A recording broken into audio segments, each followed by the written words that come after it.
Hello, my name is Bruno LaRosa, and I am a student at Arizona State University. And today I would like to teach you about carnivorous plants. So today's learning objective is to find out what exactly a carnivorous plant is and how someone can go about growing them. So on the right, I have here 5 different highlights that I'll go over with you. First is describing a general background of these plants and where they grow and live. Then I'll talk about 2 specific species of plants, the Venus flytraps and sundews. Then I'll talk about basic needs for their growth and where to find one. And then finally, I provide some resources at the end for future carnivorous plant enthusiasts.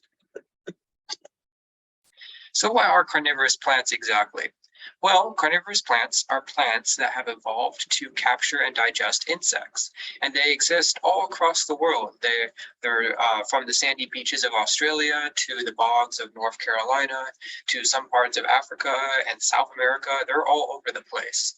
And it turns out that carnivory has evolved independently. So this is a very widespread adaptation that's proven very successful for these plants.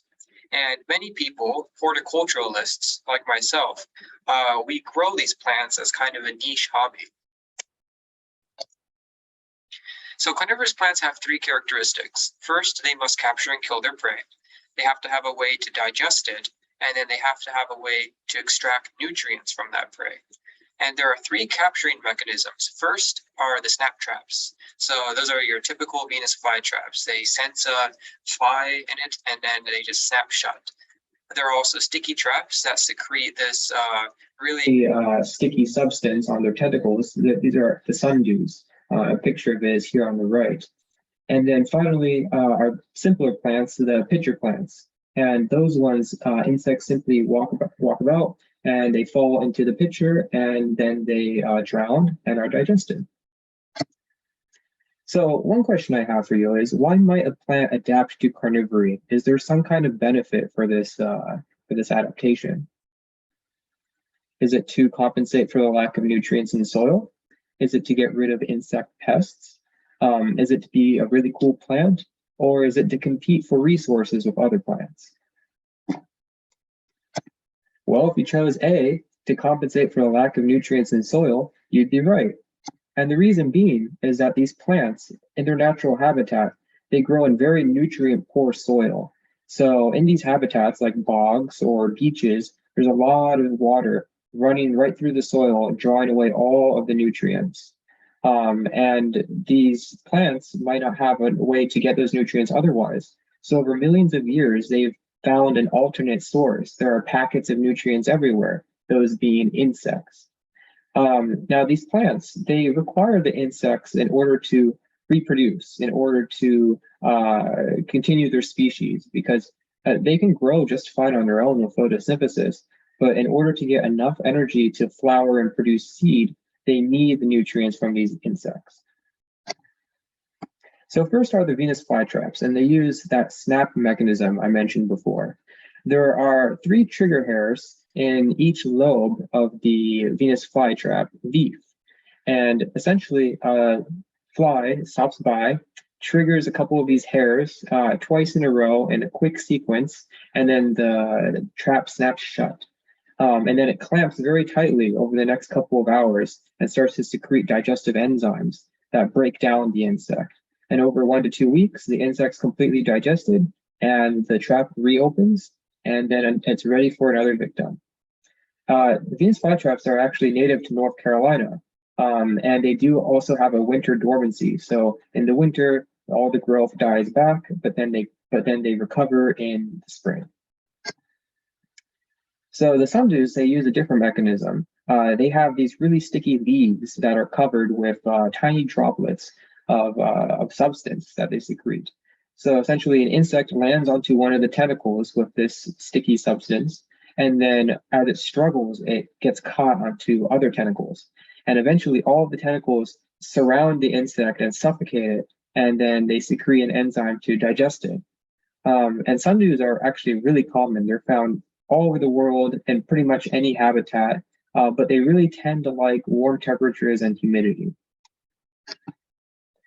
So how would one go about growing them? Well, first we must consider the soil. So they must be grown in sphagnum moss or peat moss, which are essentially two really high water retentive media. And so they really simulate those natural conditions of having lots of water in the environment. But they also must be grown in a drained pot.